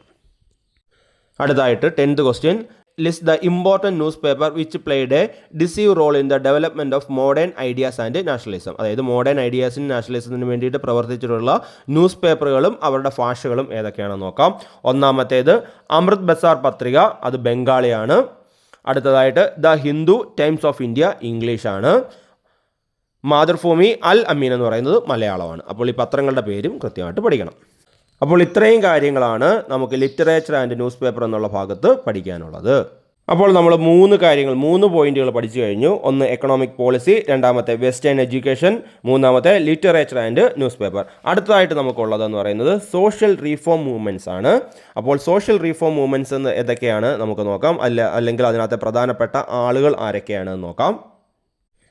നമ്മുടെ സമൂഹത്തിലാണെങ്കിൽ ഒരുപാട് ആചാരങ്ങളും അന്ധവിശ്വാസങ്ങളും ഒക്കെ ഉണ്ടായിരുന്നു. അപ്പോൾ ഈ ആചാരങ്ങളും അന്ധവിശ്വാസങ്ങളും ഒക്കെ ആവശ്യമില്ലാത്തതാണെന്നും ഇതൊക്കെ തെറ്റാണെന്നും ഒക്കെ നമുക്ക് ബോധ്യപ്പെടാൻ നമുക്ക് ഈ ആധുനിക വിദ്യാഭ്യാസം അല്ലെങ്കിൽ വെസ്റ്റേൺ എഡ്യൂക്കേഷൻ നമ്മളെ സഹായിച്ചു. അങ്ങനെ ഈ വെസ്റ്റേൺ എഡ്യൂക്കേഷൻ നേടി നമ്മുടെ ആദ്യകാല പ്രവർത്തനങ്ങൾക്ക് നേതൃത്വം നൽകിയ ആളുകൾ ആരൊക്കെയാണെന്ന് നോക്കാം. അതിലെ ഒന്നാമത്തേതാണ് രാജാറാം മോഹൻ റോയ് എന്ന് പറയുന്നത്. നമ്മുടെ ഇന്ത്യയിലെ സാമൂഹ്യ പരിഷ്കാരങ്ങൾക്കൊക്കെ തുടക്കം കുറിച്ച ആളാണ് രാജാറാം മോഹൻ റോയ്. ഈ 1772 ബംഗാളിലാണ് അദ്ദേഹം ജനിച്ചത്. അദ്ദേഹത്തിന് ഈ ഹിന്ദു, ഇസ്ലാം, ക്രൈസ്തവ, ജൂത മതങ്ങളെ പറ്റിയൊക്കെ നല്ല പരിജ്ഞാനം, അതിനെപ്പറ്റിയൊക്കെ നല്ല അറിവുണ്ടായിരുന്നു. അതുപോലെ തന്നെ ഈ ഫ്രഞ്ച് ആശയങ്ങൾ, അതായത് ഫ്രഞ്ച് വിപ്ലവത്തിൻ്റെ ആശയങ്ങളുണ്ടല്ലോ, അതൊക്കെ അദ്ദേഹത്തെ സ്വാധീനിച്ചിട്ടുണ്ട്. പിന്നെ അദ്ദേഹത്തിൻ്റെ പ്രധാനപ്പെട്ട പ്രവർത്തനങ്ങൾ, അതാണ് നമുക്ക് അറിയേണ്ടത്. അപ്പോൾ ആ പ്രവർത്തനങ്ങൾ എന്ന് പറയുന്നത്, ഒന്നാമത്തെ അദ്ദേഹം സതി നിർത്തലാക്കുന്നതിനായിട്ട് പ്രധാനമായിട്ടൊരു പങ്ക് വഹിച്ച ആളാണ്. അത് നമുക്ക് നേരത്തെ തന്നെ അറിയാവുന്നതാണ്. സതി നിർത്തലാക്കുന്നതിന് വേണ്ടി പ്രവർത്തിച്ച ആൾ എന്ന് പറയുന്നത് ഈ രാജാറാം മോഹൻ റോയ് ആണ്. അതുപോലെ തന്നെ മോഡേൺ എഡ്യൂക്കേഷൻ അല്ലെങ്കിൽ വെസ്റ്റേൺ എഡ്യൂക്കേഷനൊക്കെ വേണ്ടിയിട്ട് സ്കൂളുകൾ സ്കൂളുകൾ ആരംഭിക്കുകയൊക്കെ ചെയ്ത ആളാണ് രാജാറാം മോഹൻ റോയ്. അതുപോലെ അദ്ദേഹത്തിൻ്റെ ഈ പ്രവർത്തനങ്ങളൊക്കെ ആളുകളിലേക്ക് എത്തിക്കുന്നതിന് വേണ്ടിയിട്ട് അദ്ദേഹത്തിന് ഒരു സോഷ്യൽ മൂവ്മെൻ്റ് ഉണ്ടായിരുന്നു. അതിൻ്റെ പേരാണ് ബ്രഹ്മസമാജം എന്ന് പറയും. അദ്ദേഹത്തിൻ്റെ ഒരു സംഘടനയാണ് ബ്രഹ്മസമാജം. അതുപോലെ തന്നെ അദ്ദേഹം ഈ ചൈൽഡ് മാരേജും അതുപോലെ തന്നെ പോളിഗാമി, അതായത് ബഹുഭാര്യത്വം, ഒന്ന് കൂടുതൽ ഭാര്യമാരുണ്ടാകുന്ന അവസ്ഥ, അങ്ങനെയൊക്കെയുള്ള അതിനെ എതിർത്ത അല്ലെങ്കിൽ അതിനെതിരായിട്ട് പ്രവർത്തിച്ച ആളാണ് രാജാറാം മോഹൻ റോയ്. അതുപോലെ തന്നെ സ്ത്രീകൾക്ക് നമ്മുടെ പൈതൃകമായിട്ടുള്ള സ്വത്ത്, അച്ഛനമ്മമാരുടെ സ്വത്തുകളൊക്കെ അവകാശമുണ്ട് എന്നൊക്കെ വാദിക്കുകയും, അതുപോലെ തന്നെ നമ്മുടെ വിഗ്രഹാരാധന, ബഹുദൈവ വിശ്വാസം എന്ന് വെച്ചാൽ ഒന്നിൽ കൂടുതൽ ദൈവങ്ങളെ വിശ്വസിക്കുക, ഇങ്ങനെയൊക്കെയുള്ള കാര്യങ്ങൾക്ക് എതിരായിട്ട് നിലകൊണ്ട ആളാണ് രാജാറാം മോഹൻ റോയ്. അപ്പോൾ നമുക്ക് രാജാറാം മോഹൻ റോയിയെ പറ്റിയിട്ടുള്ള കാര്യങ്ങൾ എന്ന് നോക്കാം. അപ്പോൾ അതിൻ്റെ ഒരു ചോദ്യം എന്ന് പറയുന്നത് ഇതാണ്: prepare a note analysing the activities of Rajaram Mohan Roy, Jyotirao Phule and Pandita Ramabai. അപ്പോൾ 3 പേരുടെ കാര്യങ്ങളാണ് നമുക്ക് പഠിക്കാനുള്ളത്. ആ 3 പേരുടെ കാര്യങ്ങൾക്കകത്ത് ഒന്നാമത്തെ കാര്യം നോക്കാം. ആരുടെയാണ്? രാജാറാം മോഹൻ റോയുടെ. ബാക്കി 2 ഇപ്പോൾ നമുക്ക് ഉടനെ പറയാം. അപ്പോൾ രാജാറാം മോഹൻ റോയ് നോക്കാം. Rajaram Mohan Roy initiated social reforms in India. അതായത് ഇന്ത്യയിലെ സോഷ്യൽ റീഫോംസുകളൊക്കെ തുടക്കം കുറിച്ച ആളാണ് ആര്? Rajaram Mohan Roy. Born in Bengal in 1772, അതായത് 1772 ബംഗാളിൽ ജനിച്ച ആളാണ്. He had profound knowledge in Hinduism, Islamism, Christianity and Judaism. അതായത് ഈ പറയുന്ന ഹിന്ദു മതത്തിൽ, ഇസ്ലാം മതത്തിലെയും ക്രിസ്ത്യ മതത്തിലെയും ജൂത മതത്തിലെ പറ്റിയൊക്കെ അറിവുള്ള ആളായിരുന്നു. ഇനി നമുക്ക് പ്രധാനപ്പെട്ട ഭാഗം ഇതാണ്: major social reforming activities of Rajaram Mohan Roy's are listed below. അതായത് അദ്ദേഹത്തിൻ്റെ പ്രധാനപ്പെട്ട റീഫോമിംഗ് ആക്ടിവിറ്റീസ് ഏതൊക്കെയാണ്, അത് നമുക്ക് പ്രധാനമായിട്ടും പഠിക്കേണ്ടത് 6 ഉണ്ട് എന്ന് നോക്കാം. He played a crucial role in abolishing sati. അതായത് സതി നിർത്തലാക്കുന്നതിൽ ഒരു പ്രധാന പങ്ക് വഹിച്ചു. രണ്ടാമത്തേത്, started many schools to impart modern education. അതായത് ഈ ആധുനിക വിദ്യാഭ്യാസം ആളുകൾക്ക് കിട്ടുന്നതിന് വേണ്ടിയിട്ട് സ്കൂളുകളൊക്കെ ആരംഭിച്ചു. അടുത്തായിട്ട്, started a social reform movement called Brahmo Samaj. അതായത് ബ്രഹ്മസമാജം അല്ലെങ്കിൽ ബ്രഹ്മസമാജ് എന്ന് പറയുന്ന ഒരു പുതിയ സോഷ്യൽ റീഫോം മൂവ്മെൻറ്റ് ആരംഭിച്ചു. അടുത്തായിട്ട്, fought against social evil like child marriage and polygamy. അതായത് ശൈശവ വിവാഹത്തിൻ്റെയും ബഹുഭാര്യത്തിനും എതിരായിട്ടൊക്കെ പ്രവർത്തിച്ച ആളാണ്. Argued that women have the right to inheritance. അതായത് പാരമ്പര്യമുള്ള പൈതൃകമായിട്ടുള്ള സ്വത്തിന് സ്ത്രീകൾക്ക് അവകാശമുണ്ട് എന്ന് അദ്ദേഹം ആർഗ്യൂ ചെയ്ത് വാദിച്ചു.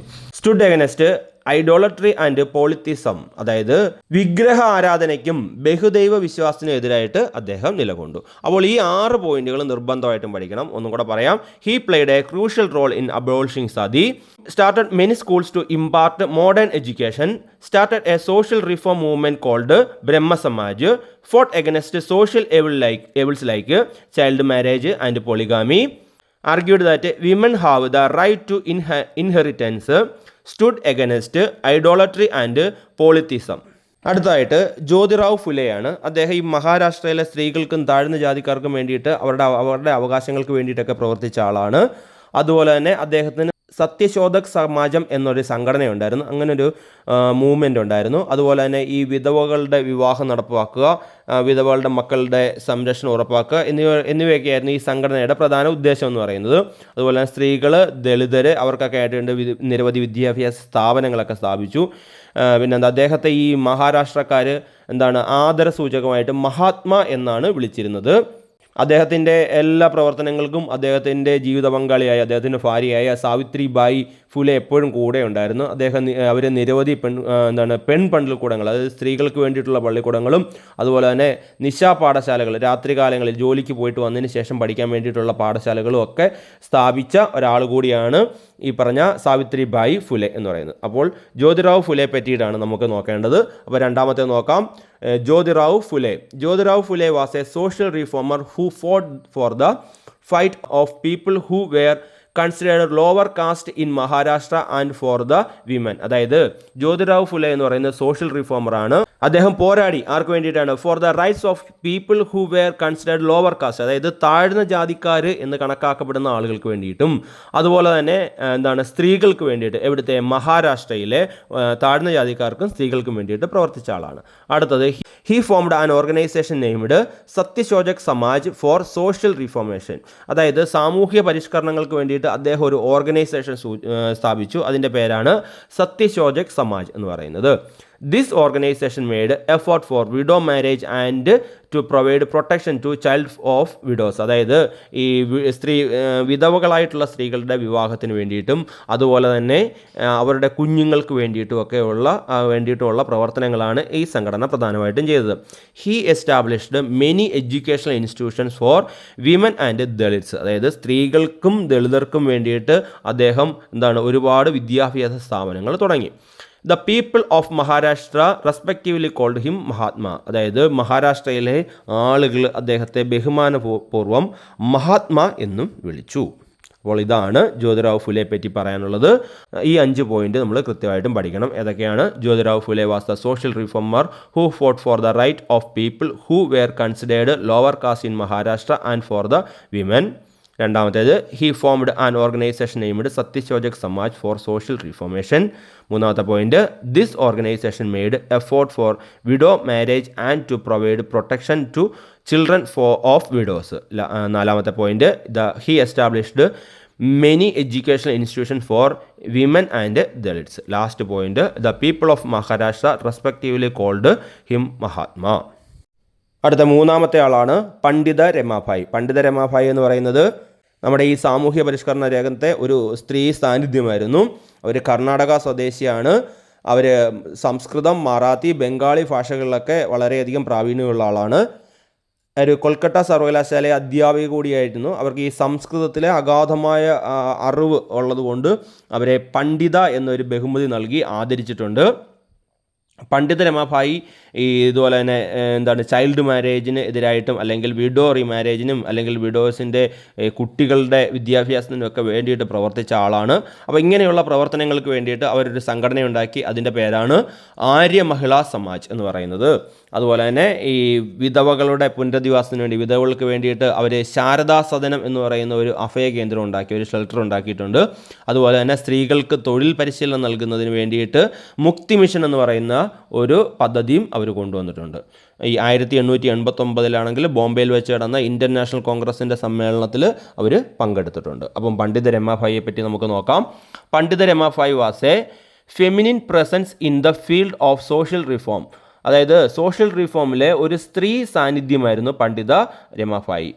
Ramabai was honoured with the title of Pandita by the teachers of the University of Calcutta for her knowledge in Sanskrit literature. അതായത് സംസ്കൃത ഭാഷയിലെ പ്രാവീണ്യത്തിന്, അറിവിന് കൽക്കട്ട യൂണിവേഴ്സിറ്റിയിലെ അധ്യാപകർ എന്ത് ചെയ്തിട്ടുണ്ട്? പണ്ഡിത എന്ന് പറയുന്ന ഒരു ബഹുമതി അവർക്ക് നൽകിയിട്ടുണ്ട്. പണ്ഡിത Ramabai fought against child marriage and started several schools for the education of widows and girls. അതായത് ഈ വിധവകൾക്കും സ്ത്രീകൾക്കും വേണ്ടിയിട്ട് സ്കൂളുകൾ ആരംഭിക്കുകയും ശൈശവ വിവാഹത്തിന്, ചൈൽഡ് മാരേജിനെതിരായിട്ട് പ്രവർത്തിക്കുകയൊക്കെ ചെയ്തിട്ടുണ്ട്.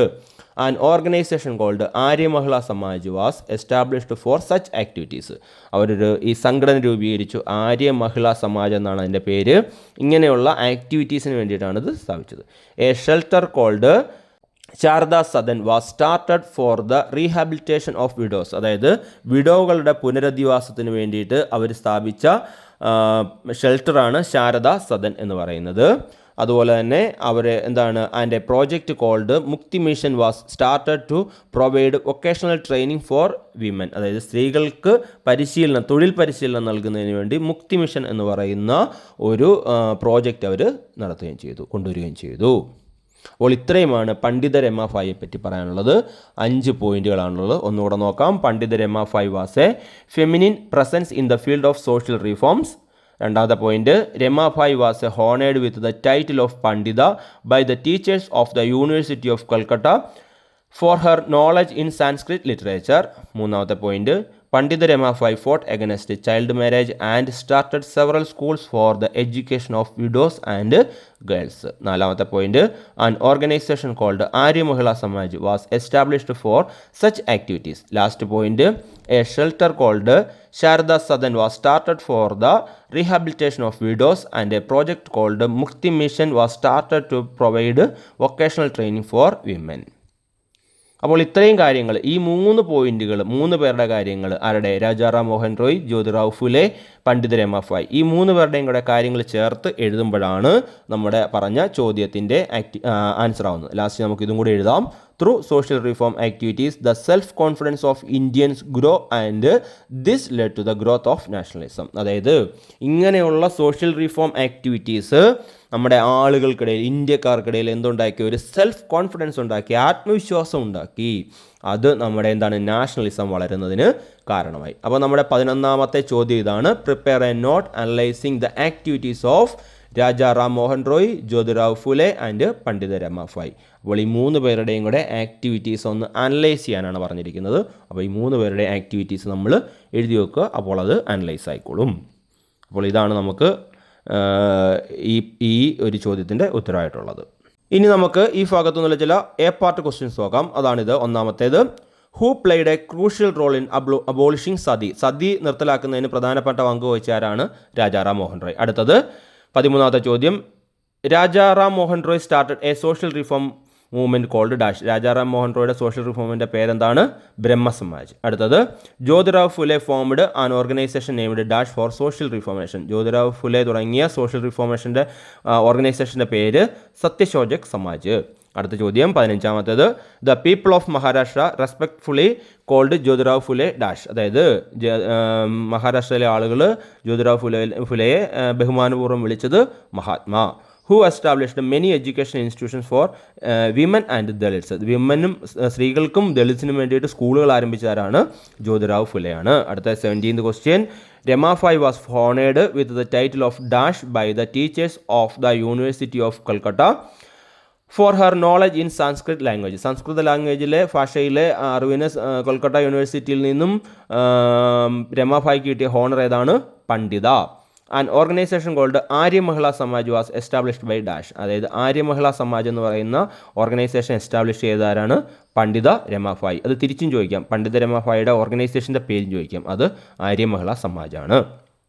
അടുത്ത 19th question, a shelter called dash was started for the rehabilitation of widows by Pandita Rama bhai. പണ്ഡിത രമ ഭായ് തുടങ്ങിയ റീഹാബിലിറ്റേഷൻ, വിഡോസിന് വേണ്ടിയിട്ടുള്ള റീഹാബിലിറ്റേഷൻ ഷെൽട്ടറിൻ്റെ പേരാണ് ശാരദാ സദൻ എന്ന് പറയുന്നത്. 20ാമത്തെ question, a project called dash mission was started by Pandita Rama Bai to provide vocational training for women. സ്ത്രീകൾക്ക് തൊഴിൽ പരിശീലനം നൽകുന്നതിന് വേണ്ടിയിട്ട് പണ്ഡിത രമ ഭായ് തുടങ്ങിയ വൊക്കേഷണൽ ട്രെയിനിങ് സെൻറ്ററിൻ്റെ പേര്, അല്ലെങ്കിൽ ആ പ്രോജക്റ്റിൻ്റെ പേര് മുക്തി മിഷൻ എന്നാണ്. അടുത്തത് 21ാമത്തെ ചോദ്യം നോക്കാം. List out an important social reform movements of India and their founders. അതായത് അത് നമ്മുടെ പുസ്തകത്തിലുണ്ട്. നമ്മുടെ സോഷ്യൽ റിഫോംസിൻ്റെ മൂവ്മെൻറ്റ്സിൻ്റെ പേരും അതിൻ്റെ സ്ഥാപകർ, അത് നമുക്ക് നിർബന്ധമായിട്ടും പഠിക്കേണ്ട ഒരു ഭാഗമാണ്. അത് ഏതൊക്കെയാണെന്ന് നമുക്ക് നോക്കാം. ആദ്യത്തെ സോഷ്യൽ റിഫോം മൂവ്മെൻറ്റ് എന്ന് പറയുന്നത് പ്രാർത്ഥന സമാജാണ്. അതിൻ്റെ ഫൗണ്ടർ എന്ന് പറയുന്നത് ആത്മാറാം പാണ്ഡുരംഗ് ആണ്. അടുത്തത് Arya Samaj, Swami Dayananda Saraswati. Aligarh movement sir Syed Ahmad Khan. Theosophical society madam Blavatsky, colonel Olcott. Ramakrishna mission Swami വിവേകാനന്ദൻ. ഹിതകാരിണി സമാജ് വീരേശലിംഗം പന്തലു.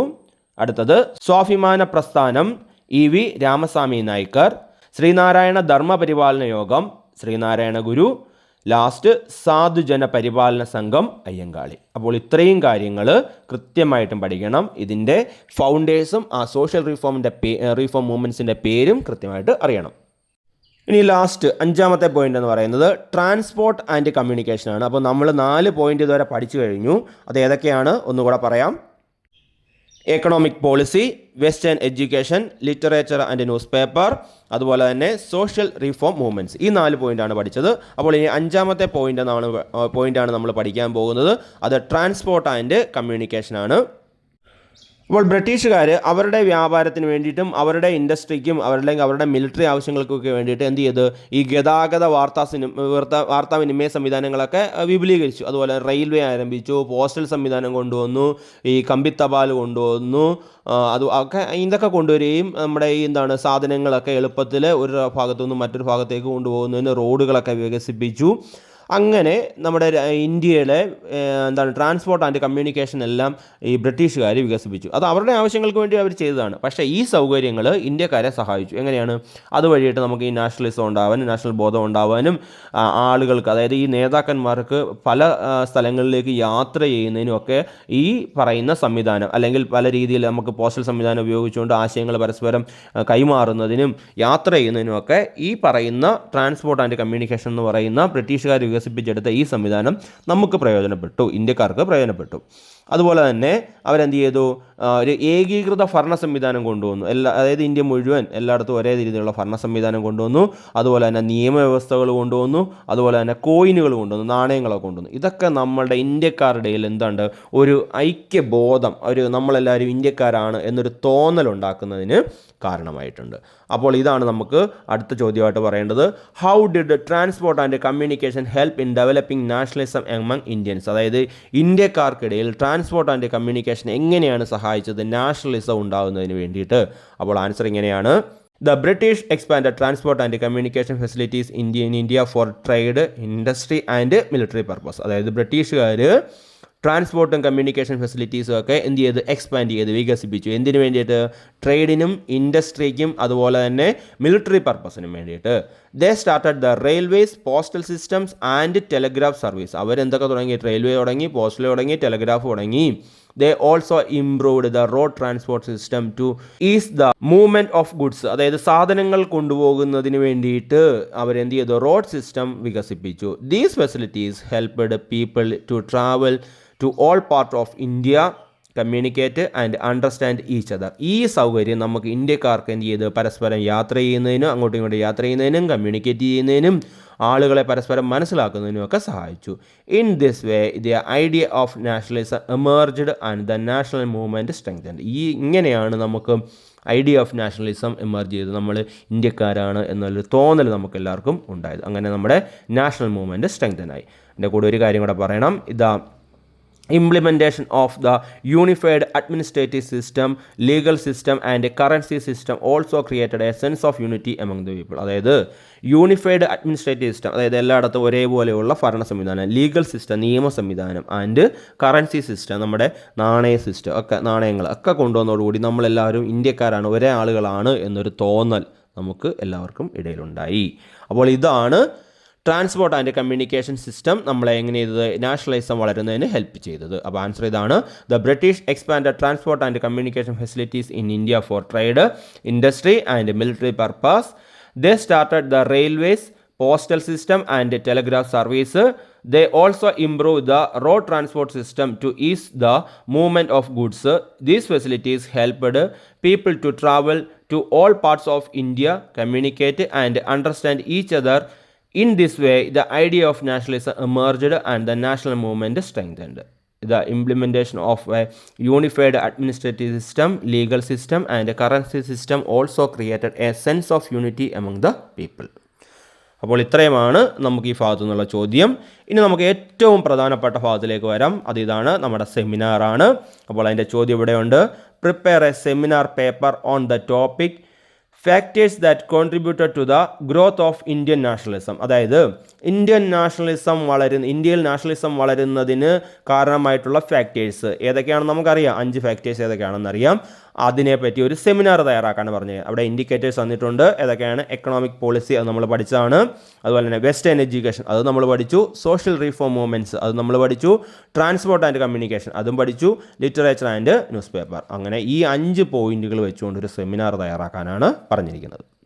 അപ്പോൾ നമുക്ക് സെമിനാറിലേക്ക് വരാം. നമുക്ക് ആദ്യത്തെ പേജിലെ സെമിനാർ പേപ്പറിൻ്റെ ഫസ്റ്റ് പേജിലായിട്ട് നമുക്കിങ്ങനെ കൊടുക്കാം. സെമിനാർ ടോപ്പിക് എങ്ങനെയാണ്? Factors that contributed to the growth of Indian nationalism എന്ന് കൊടുക്കുക.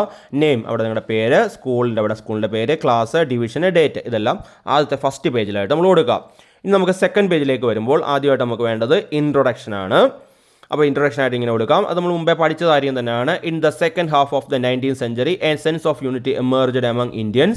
A strong anti British feeling was the basis of the sense of unity of the Indian people. This sense of unity is called nationalism. അതായത് nationalism എന്താണെന്ന് നമ്മൾ അവിടെ എഴുതി വെച്ചു, അത്രയേ ഉള്ളൂ. എന്നിട്ട് നമുക്ക് അടുത്ത പാരഗ്രാഫായിട്ട് കൊടുക്കാം.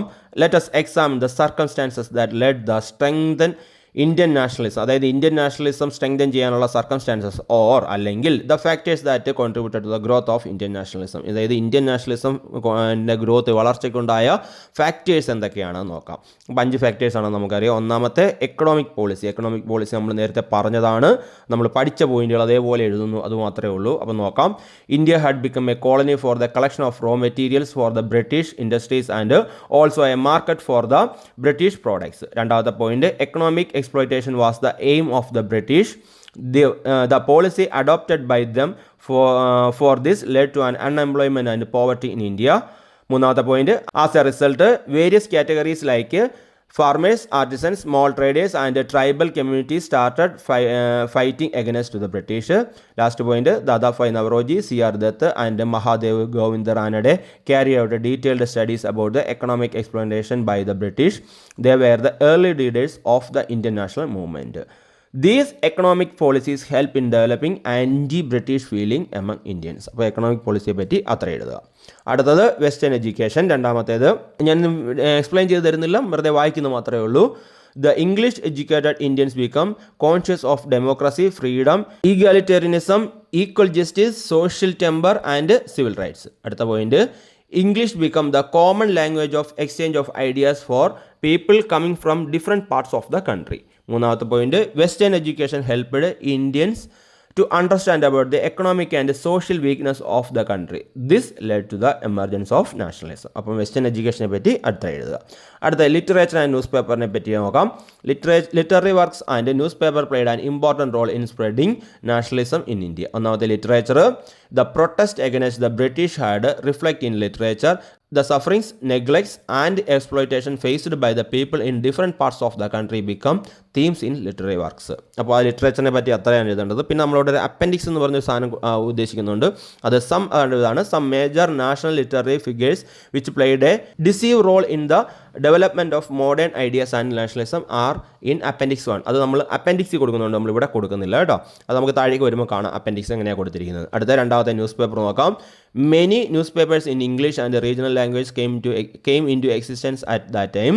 The newspapers were able to respond and criticize the British policies and patronize a critical mindset against exploitation. അതിൻ്റെ ഒരു കൺക്ലൂഷനായിട്ട് ഇങ്ങനെ പറയാം. The British saw the newspaper was a weapon of propaganda against them and took measures to control them. Important among these is the Vernacular Press Act enacted by Lord Lytton. Indian people stood united against such laws. അപ്പോൾ അതാണ് അതിനെപ്പറ്റിയുള്ളത്. അവിടെ നമ്മളൊരു appendix ആയിട്ട് പറയുന്നുണ്ട്. Some important news papers which played a decisive role in the development of modern ideas and nationalism are in appendix 2. Appendix 2-ൽ നമ്മൾ ആ ന്യൂസ് പേപ്പറിൻ്റെയൊക്കെ പേര് കൊടുക്കുന്നുണ്ട്. അപ്പൻഡിക്സ് 1-ൽ നമ്മൾ കൊടുത്തിരുന്നത് എന്താണ്, ലിറ്റററി ഫിഗേഴ്സിൻ്റെ പേര്, നാഷണൽ ലിറ്റററി ഫിഗേഴ്സിൻ്റെ പേരായിരുന്നു. രണ്ടാമത് നമ്മൾ ന്യൂസ് പേപ്പറിൻ്റെ പേര് അപ്പൻഡിക്സ് 2-ൽ കൊടുക്കുന്നുണ്ട്. അടുത്ത നാലാമത്തേതെന്ന് പറയുന്നത് സോഷ്യൽ റിഫോം മൂവ്മെൻറ്റ്സ് ആണ്. ഇവിടെ 3 പേരുടെ കാര്യം നമ്മൾ എഴുതണം. Let us examine the early reformers in India and there activities. ഒന്നാമത് രാജാറാം മോഹൻ റോയ്, അപ്പോൾ നമ്മൾ രാജാറാം മോഹൻ റോയെ പറ്റിയിട്ടുള്ളത് മുമ്പേ പറഞ്ഞതാണ്. രണ്ടാമത് ജ്യോതിറാവ് ഫുലെ, മൂന്നാമത് പണ്ഡിത രമാഭായ്. ഇത് മൂന്നും നമ്മൾ മുമ്പേ പറഞ്ഞതാണ്. അവിടെ നമ്മളൊരു അപ്പൻഡിക്സ് പറയുന്നുണ്ട്. Some important social reform movements in India and their founders are in appendix 3. അതായത് സോഷ്യൽ റിഫോംസ് മൂവ്മെൻറ്റിൻ്റെ പേരും അതിൻ്റെ ഫൗണ്ടേഴ്സിൻ്റെ ഇത് അപ്പൻഡിക്സ് 3 ആയിട്ട് കൊടുക്കുന്നുണ്ട്. അടുത്ത ട്രാൻസ്പോർട്ട് ആൻഡ് കമ്മ്യൂണിക്കേഷൻ ആണ്. അതിപ്പം നമ്മൾ പറഞ്ഞതേ ഉള്ളൂ. The British expanded transport and communication facilities in India for trade, industry and military purpose. They started the railways, postal system and telegraph service. They also improved the road transport system to ease of the movement of goods. These facilities helped people to travel to all parts of India, communicate and understand each other. In this way, the idea of nationalism emerged and the national movement strengthened. The implementation of a unified administrative system, legal system and currency system also created a sense of unity among the people. അപ്പോൾ ഇതാണ് transport and communication system. ഇത്രയും ഈ 5 പോയിന്റുകളെ പറ്റി എഴുതുക. Last നമ്മളൊരു conclusion കൊടുക്കുക. Conclusion എന്താണ്? To summarise, this seminar paper has examined the factors that contributed to the growth of Indian nationalism and provided insight into the role of economic policies, Western education, literature and newspapers, social reform movements and transport and communication that helps in developing nationalism among Indians. Ultimately, this study sheds light on nationalism and paves the way for further investigation. അപ്പോൾ നമ്മൾ കൺക്ലൂഷനായിട്ട് ഇത്രയും കൊടുക്കുന്നു. പിന്നെ നമ്മൾ അപ്പൻഡിക്സിൽ മുമ്പേ പറഞ്ഞ ഒന്നാമത്തേത് നമ്മുടെ മേജർ ലിറ്റററി ഫിഗേഴ്സ് ലാംഗ്വേജസ് ആയിട്ട് അപ്പൻഡിക്സ് 1, അപ്പൻഡിക്സ് 2 ന്യൂസ് പേപ്പറും ലാംഗ്വേജസും ഉണ്ട്. അപ്പൻഡിക്സ് 3 സോഷ്യൽ റിഫോം മൂവ്മെൻറ്റ്സും ഫൗണ്ടേഴ്സും ഉണ്ട്. ഇത്രയും നമ്മൾ കൊടുക്കുന്നു. ഇത്രയാണ് നമ്മുടെ സെമിനാറിൻ്റെ പേപ്പറിലായിട്ട് ഉൾപ്പെടുത്തിയിരിക്കുന്നത്. അപ്പോൾ ഇത് നിങ്ങൾ പേപ്പറിൽ എഴുതി തയ്യാറാക്കി ക്ലാസ്സിൽ അവതരിപ്പിക്കാം. അപ്പോൾ ഇത്രയും കാര്യങ്ങൾ നിങ്ങൾക്കെല്ലാം മനസ്സിലായി എന്ന് പ്രതീക്ഷിക്കുന്നു. നിങ്ങളുടെ അഭിപ്രായങ്ങളും നിർദ്ദേശങ്ങളും കമൻറ്റായിട്ട് രേഖപ്പെടുത്തുക. ഇതിൻ്റെ ബാക്കി ഭാഗം അടുത്ത ക്ലാസ്സിൽ ഉൾപ്പെടുത്തുന്നതായിരിക്കും. താങ്ക്